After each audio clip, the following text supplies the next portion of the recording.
pada hari ini. Assalamualaikum warahmatullahi wabarakatuh. Selamat pagi, salam sejahtera buat kita semua. Tapi pun pada kesempatan ini saya mohon melaporkan kegiatan evaluasi dan pelaksanaan kampanye imunisasi MR di Kabupaten Lampung Selatan setelah diterbitkannya Fatwa MUI No. 33 tahun 2018. Dasar pelaksanaan kegiatan pada hari ini adalah hasil rapat tingkat suara pada tanggal 23 Agustus 2018 yang dihadiri oleh Kementerian Kesehatan, MUI Pusat, Dinas Kesehatan Provinsi Lampung dan MUI Provinsi Lampung.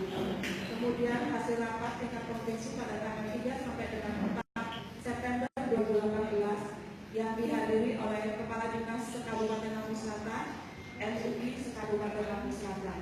Untuk itu perlu juga dilakukan di tingkat kabupaten.